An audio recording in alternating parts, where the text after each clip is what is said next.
जहिले अरूको sound use गर्ने अनि छोराले गाली गर्ने के हजुरलाई बोल्न आउँदैन र अरू खालि अरूको साउन्ड युज गर्नुहुन्छ भन्छ होइन। अनि त्यही भएर चाहिँ आज सानो ट्राई गर्दैछु। आज स्पेसल हाम्रो घरमा चाहिँ फिस करी बन्दै थियो। मेरो चाहिँ पकाउने तरिका सायद अब अरू जस्तै छ कि फरक छ थाहा भएन होइन। मैले चाहिँ अलिकति ग्रेभी लाइक मनपर्छ नि त, मिठो लाग्छ नि त, अनि त्यो भएर चाहिँ धेरै प्याज राखेर चाहिँ फ्राई गर्दैछु। अनि सँगसँगै माछा पनि फ्राई गर्दैछु यतापट्टि।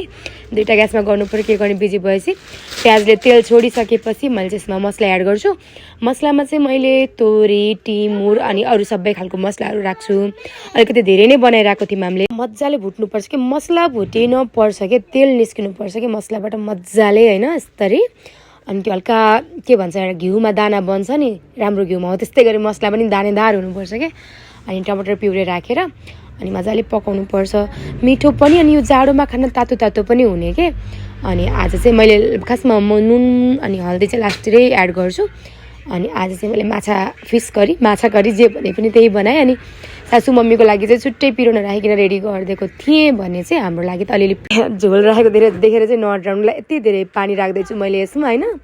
यो हाम्रो 2 लिटरको जगको पानी पुरै खनाइदिएँ, भोरी बनाइदिएँ कि मैले। अनि मजाले भल्केपछि चाहिँ हल्का लाइट फ्राई गराएको थियौँ हामीले चाहिँ। यो माछा चाहिँ यस्तो मिठो हुँदो रहेछ मजाको बोसोसँगको। त्यसपछि यम भएको थियो कि भोरियो भाँडा पनि पुरै फुल भयो। अनि यति मिठो भएको थियो, खाँदा चाहिँ दामी भयो साथीहरू।